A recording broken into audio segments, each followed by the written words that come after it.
राष्ट्र की जय। और हिंदू राष्ट्र बन के ही रहेगा। करागे वस्ते लक्ष्मी कर मध्य सरस्वती कर मूले तु गोविंदम प्रभाते कर दर्शनम। जो भगवान कल्कि है उनका जन्म हो चुका है, वो आएंगे। वो एक साधारण जीवन है उनका, साधारण जीवन जैसे ऐसा नहीं कि उसमें किसी को समझ में आएगा कि ये ही कल्कि भगवान है। और सारे बहुत सारे लोग बोलेंगे भी कि मैं ही कल्कि हूँ, बट वैसा नहीं है। कल्कि भगवान जो होंगे ना, वो अपनी लीला, और उन्होंने अपनी लीला शुरू भी कर दी। जैसे अभी ये जो कलयुग है, ये कलयुग के 2024, 25, 26 देख लेना, बहुत उतल पुतल होने वाला है। 26 तक। हाँ, बहुत उतल पुतल हो जाएगा उसमें। जो जो पापी लोग हैं उनकी मौत मानो जैसे कीड़े मकोड़े होते हैं ना, वैसी हो जाएगी। जो पाठ पूजा धर्म, जो सनातन धर्म का रक्षा करने वाले लोग हैं, जो भगवान को मानने वाले लोग हैं, उनके लिए एक चीज़ ऐसी होगी मानो जैसे भगवान आएंगे। भगवान आएंगे उनके लिए अपने विमान में। और जैसे अब मैं शिव भक्त हूँ, तो जैसे शिव भगवान का विमान आ गया, उनका एक प्रकाश आएगा और मेरी आत्मा सीधे वहीं चली जाएगी, बट मुझे कोई तकलीफ नहीं होगी। और बाकी अगर जैसे मानो कोई अगर मरता है ना, तो जब उसके शरीर से आत्मा को जब खींचा जाता है, तब मानो 1000 जो बिच्छू रहते हैं उनका दंश, वैसा दंश लगता है, इतना दर्द होता है। पर जब भगवान की कृपा होती है ना, तो हमारी आत्मा एकदम सीधे चली जाती है।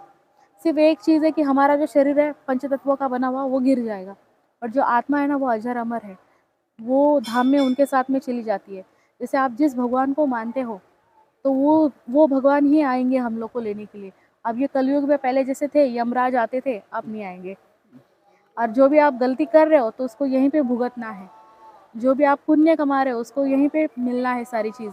जितने पुण्य करोगे उतना भगवान आपको अपने समीप लेंगे, जितना पाप करेंगे उतना हम लोग को दंड मिलते जाएगा। तो ये एक चीज़ है इसमें। तो ये जो अभी 2023, 24, 25, अभी 26 तक का जो है ना, उसमें बहुत उथल पुथल होने वाली है और भी। और जैसे अभी मैं एक चीज़ और बोलती हूँ, जो भगवान कल्कि है उनका जन्म हो चुका है, वो आएंगे। वो एक साधारण जीवन है उनका, साधारण जीवन जैसे ऐसा नहीं कि उसमें किसी को समझ में आएगा कि ये ही कल्कि भगवान है। और सारे बहुत सारे लोग बोलेंगे भी कि मैं ही कल्कि हूँ, बट वैसा नहीं है। कल्कि भगवान जो होंगे ना, वो अपनी लीला, और उन्होंने अपनी लीला शुरू भी कर दी। जैसे भविष्य मालिका आप देख लो, उसमें जो जो चीज़ अभी अभी तक की लिखी हुई है अच्युतानंद दास जी ने, वो हर एक चीज़ 90% अभी तक की पूरी हो गई है। और अभी जो होने जाएगा वो भी बहुत होगा, क्योंकि अभी सारा जलमग्न होने वाला है।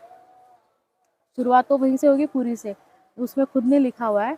और वो उनके पास, जैसे वहाँ के एक संत है, उनके पास में वो जो अच्युतानंद जो है, उन्होंने लिखी हुई वो ग्रंथ है, उसमें भविष्य मालिका, उसमें अभी भी सारी चीज़ों का प्रश्न का उत्तर मिल जाता है। वो किसी मंत्र के द्वारा ही खुलता है, वैसे नहीं खुलेगा। जैसे मानो अगर आपको आपके बारे में ही कुछ कुछ जानना है ना, तो वो मंत्र बोलने से ही वो खुलती है, और खुलने के बाद में आपकी पूरी भविष्य बता देती है।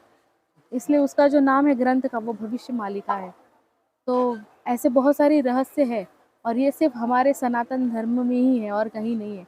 आजकल बहुत सारे लोग बहुत उछल कूद कर रहे हैं, कुछ नहीं होने वाला। आखिर में रहेगा अपना हिंदुस्तान, और बनेगा अपना हिंदुस्तान। इसलिए बोलो हिंदू राष्ट्र की जय। और हिंदू राष्ट्र बन के ही रहेगा। तो ये है। ये कुछ डेडलाइन है, कब तक हो जाएगा ये? अरे हो जाएगा, बस आप थोड़े ही दिन बचे। अब ये कलयुग का अंत ही है समझो, और शुरू हो गया। जैसे ये अगस्त का महीना, जी, सितंबर शुरू तो यहीं से जैसे बोलते हैं ना, एक वो शुरू हो चुका था, चक्र शुरू हो गया था। तो वो शुरुआत तो हो चुकी है, अब अंत भी बहुत जल्दी ही होने वाला है पापी लोगों का। अभी देखो कितने तो हमारी बहनें हैं, मुसलमान के चक्कर में पड़ जाती है, इसके चक्कर में पड़ जाती है, उसके चक्कर में, और आखिर में मिलती कहाँ है? फ्रिज में। कि वही उनकी वो मान मर्यादा वही रहेगी। तो उन्होंने भी समझ लेना चाहिए कि हमारा हिंदू सनातन धर्म ही सबसे श्रेष्ठ है, और इसी में रहने से उनका कल्याण होगा। अगर वो भटक गई तो उनको कहीं कुछ नहीं मिलने वाला। और बाकी की जाति में तो मैं बोलना ही नहीं चाहती हूँ, क्योंकि बहुत सारी चीज़ें हम लोग अभी तक का देख के आए हैं। और कलयुग का अंत भी होगा, बट वो भी बहुत बेकार होने वाला है वैसे लोगों के लिए जो बहुत पाप कर रहे हैं ना, तो उनको उनकी शिक्षा मिलती ही रहेगी। ये शिक्षा से थोड़ा गड़बड़ हो जाती है ना, जो लड़कियां हैं आजकल के युवा हाँ, हैं, तो घर उनको में समझ में नहीं आता, क्योंकि देखो हमारे एक चीज़ है, जैसे हमारे जो घर के बड़े होते हैं, जी जी उन्होंने अगर बचपन से ही अपने बच्चों को सारी चीज़ें सिखाई जी कि ये वाले स्तोत्र बोलो, ये श्लोक बोलो, ये स्तुति बोलो, तो हम्म, ये सब बोलने से ही बच्चों का कल्याण होगा। जब वो बड़े हो जाएँगे ना, तो उनको ये कोई भी चीज़ वो नहीं लगेगी। जैसे अभी मानो कोई भी अभी मानो मुंबई में चले जाओ और किसी को बोलो हनुमान चालीसा बोलने के लिए, जी तो वो 10 बार सोचेगा कि यानी आएगी कि नहीं आएगी, बोलूँगा कि नहीं बोल पाऊँगा। तो अपने बच्चों को यहीं से शुरुआत करवाओ। हर एक छोटे-मोटे श्लोक जैसे मैंने बोला था, जी जैसे सवेरे हम लोग बोलते हैं, उठते हैं तब करागे वस्ते लक्ष्मी करमध्ये सरस्वती करमुलेतु गोविंदम प्रभाते कर दर्शनम। ये सारे छोटे-छोटे जो श्लोक हैं, वहीं से बच्चों को अपना संस्कार देना शुरू करो। क्यों भटकेंगे आपके बच्चे? यहीं वहीं। अपने बच्चे अपने सनातन धर्म का ही रक्षा करेंगे आखिर तक। अगर वो इधर-उधर भटक गए तो फिर अपना सनातन धर्म नहीं बच पाएगा। इसलिए अपने सनातन धर्म को भी बचाना ज़रूरी है। और हमारे घर से ही शुरू करेंगे तो मैं तो कहती हूँ ना, हम जो देख भी रहे हैं उनके लिए भी वही चीज़ है। अपने बच्चों को अभी से ये सारी संस्कार शुरू कर दो। हनुमान चालीसा का पाठ करवाओ, छोटे-छोटे श्लोक बुलवाओ, भजन करवाओ।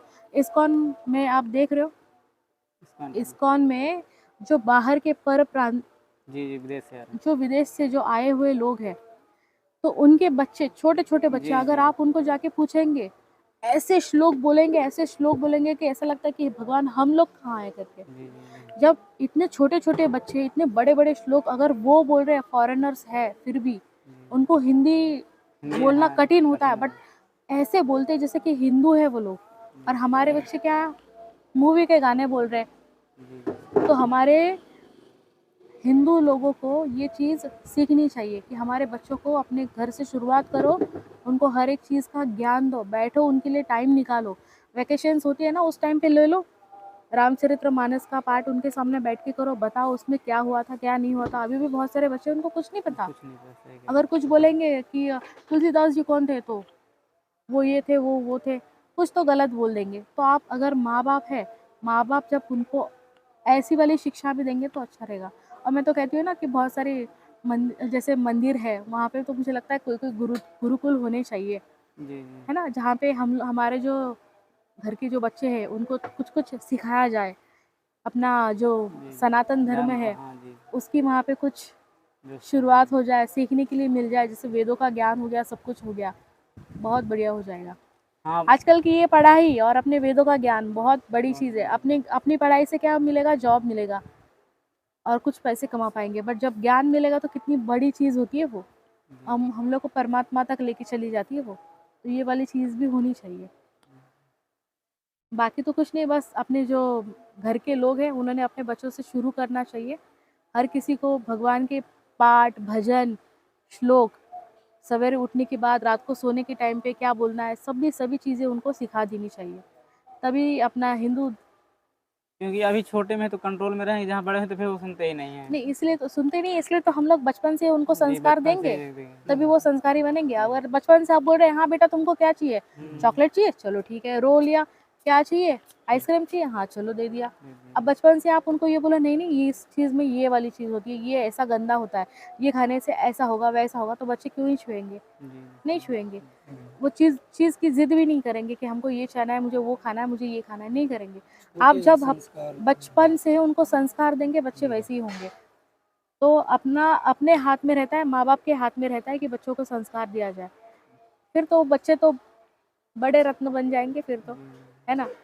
अभी उनको संस्कार नहीं देंगे तो आजकल देखो बहुत सारे लोग हैं जो माँ-बाप को जाके आश्रम में ढकेल के आ जी जी जाते हैं। हाँ सही सही उनको ज्ञान नहीं है ना, उनको लगता है कि माँ-बाप अभी बोझ बन गए, बूढ़े हो गए, उनको क्यों देखना, अब हमारी ज़िंदगी है, हम लोग अपने-अपने से जिएँगे, ये बोल फिर के वही फिर दशा उनकी होती हाँ, है।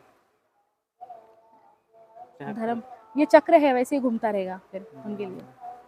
तो ये सारी चीज़ें हैं, तो हमारे जो मैं तो बोलती हूँ ना, अपने हर एक चीज़ को अभी शुरू कर लेना चाहिए और बच्चों को संस्कार देना शुरू कर देना चाहिए। जब बच्चों में संस्कार आएँगे तभी जाके उनकी पीढ़ियाँ वो सब कुछ सीखते जाएँगी।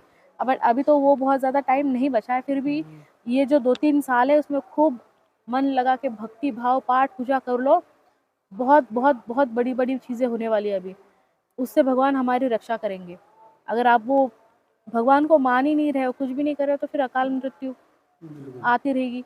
फिर हम लोग बोलेंगे कि भगवान हमने तो आपकी पूजा की थी, बट कैसे की थी? मन से की थी? कि सिर्फ हाँ भगवान आप मुझे दिखाओ घर मत, सही घर बंगला गाड़ी दे दो, मैं आपको नारियल चढ़ाऊंगा। जो पैसे वाला है वो बोलता है कि मैं सोना चढ़ाऊंगा। बट भाव कहाँ लेके आए थे आप लोग? कहाँ लेके आए? आप दिखा रहे कि आपके पास बहुत पैसा है, यही तो दिखा रहे भगवान को कि भगवान के पास कम है। मैंने तो सुना है कि बहुत सारे लोग जो है ना भगवान के लिए भी नाम रखते हैं, जैसे महादेव के लिए एक दो है जो लोग, अब उनका नाम लेना तो नहीं। कोई बात नहीं है, बट उन्होंने ऐसा बोला था कि जैसे शिव भगवान है ना फकीर है, ऐसे है वैसे है, इसके साथ में लंगोटी यार है, ऐसे ऐसे घूमते रहते हैं कुबेर के साथ। तो मुझे बहुत बुरा लग गया था वो चीज़, तब मैंने उनको जो उनका प्रवचन जो था उसके नीचे मैंने यूट्यूब में लिख दिया था ये सारी चीज़ें। जितना घमंड जो दक्ष था, जी। प्रजापति दक्ष, उसको नहीं था उतना तो घमंड आप में। आप भगवान के पाठ, आप प्रवक्ता है, आप ऐसे बात करेंगे, भगवान के लिए अपशब्द बोलेंगे तो क्या अच्छा होगा? अभी हो गया 1 महीने के लिए उनको तो बैन कर दिया। तो उन्होंने वो जो चीज़ बोली थी जैसे महादेव तो फ़कीर है, कहाँ के फ़कीर है? उनको देखना, उनका स्वर्ण भैरव आकर्षण, उनकी जो एक मूर्ति है स्वर्ण भैरव की, वो मूर्ति देखना। उस मूर्ति के अंदर भगवान के शरीर पे इतना सोना लगा हुआ है, महादेव के हाथ में, गले में, सभी। और ये हाथ और ये हाथ और 2 हाथ आशीर्वाद के लिए, 4 भुजाएँ उनकी।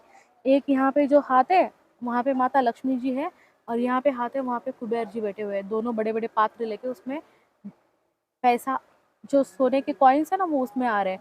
तो ये मूर्ति है जो देखी हुई है, कभी आप भी गूगल पे भी सर्च करके देख लीजिएगा, स्वर्ण स्वर्ण भैरव का, तो वो स्वर्ण आकर्षण भैरव का, तो उसमें समझ में आ जाएगा ये चीज़। और लोग जो अलग कह रहे हैं भगवान को, जैसे वो फ़कीर है, ये है, वो है, उनके पास कुछ भी नहीं है। अरे उन्हीं से तो शुरू हुआ है सारी सृष्टि, उन्हीं से हुई है, और उन्हीं को हम लोग गलत बोल रहे हैं, तो कहाँ जाएँगे वो लोग? सब उन्होंने तो बना के दिया हाँ, इंसान को। जो जिन्होंने सृष्टि बनाई उसी को आप फ़कीर बोल रहे हो, तो कितनी बड़ी दुःख की बात है ये।